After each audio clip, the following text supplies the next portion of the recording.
wise person once told me, dreams don't work unless you do. We try so hard in our lives to fit in. We try to fit into certain groups, certain frats, certain sororities, among certain friends. Yet the people we idolize most are the ones that stand out. But when you're prepared, there is no fear. There is no fear of failure. Because even if you've walked out of something and you feel like you failed at it, your preparation is so strong that you're gonna take that failure and turn it into the outcome you desire. And most people stop at failure, okay? We've all failed at things. I'm gonna continue to fail at stuff, right? It's the most powerful tool you can use, but it all depends on how you use it. What would your future be like if you decided to want that which you desire so strongly that it prepares you past your fears, that you experience the fear, as the one book says, feel the fear and do it anyway? Life is 10% what happens to you, is 90% what you do about it. No matter who you are, no matter where you are in life, you can take the lid off of your job.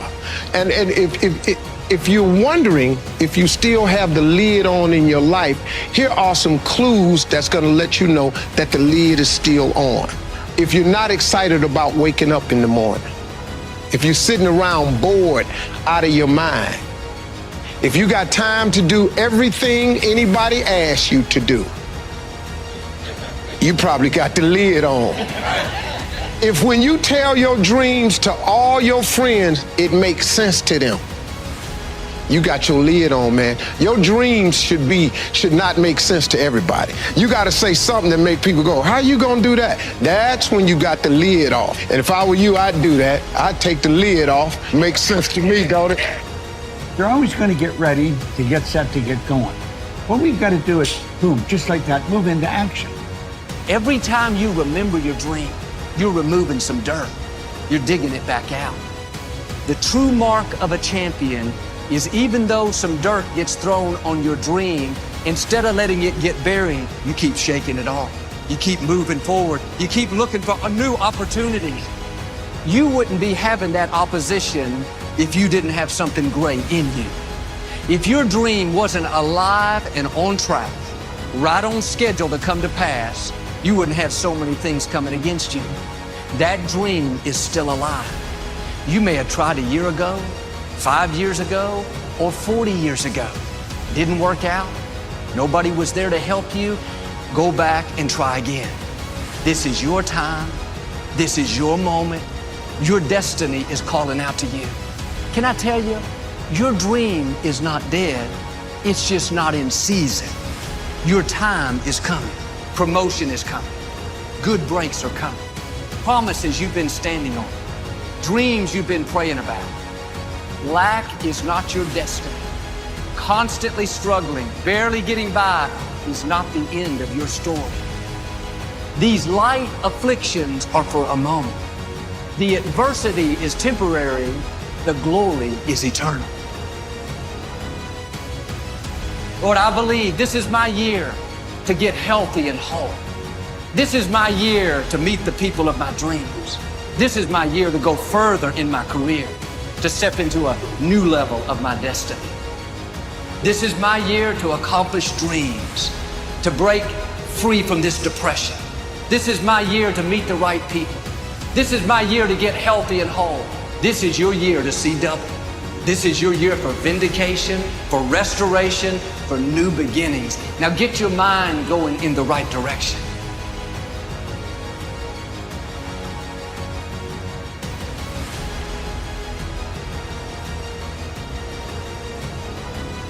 Here's the secret.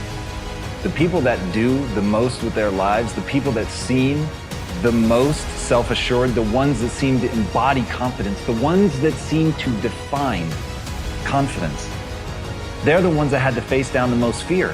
They simply didn't linger in it. Don't hate your competitors.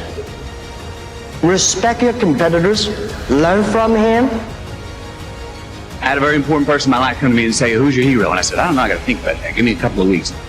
I said, I thought about it. You know who it is? I said, it's me in 10 years. So I turned 25 10 years later. That same person comes to me and goes, so are you a hero? And I was like, not even close. I said, why? I said, because my hero is me at 35. So you see, every day, every week, every month, and every year of my life, my hero is always 10 years away. I'm never going to be a hero. I'm not going to attain that. I know I'm not. And that's just fine with me because that keeps me with somebody to keep on chasing. That's the thing. Success and failure are generally slow processes. Either slowly building things up or gradually tearing them down. And that's why I say you've got to pay attention.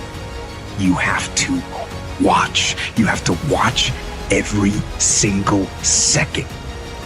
Choose love, and don't ever let fear turn you against your playful heart.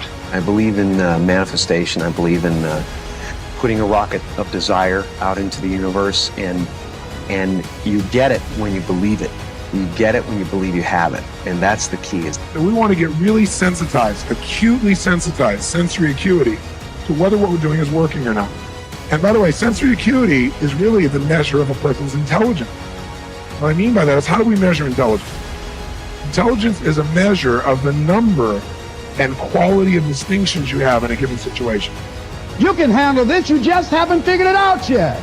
It's all right, this is your training period. This is the tuition you have to pay for what you don't know. You can do this, other people have done it. It doesn't take an Einstein. Get you some people that can teach you some stuff that you don't know. Get you some people that have done it successfully and learn from them. Take some seminars, workshops, read some books on how to manage your business. Change the way you see yourself and begin to tend to the personal details. Understand that nobody's going to take care of your business better than you. You will notice the most successful people in any field, they are usually the ones who have failed more than anybody else. You see the difference between a successful person and everyone else? It's not a lack of strength, it's not a lack of knowledge, it's a lack of will.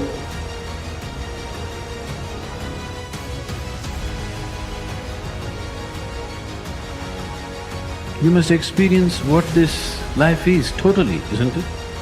Before you go, you must experience this. If you do experience that, then such questions will never arise in your mind because that's not the way existence is.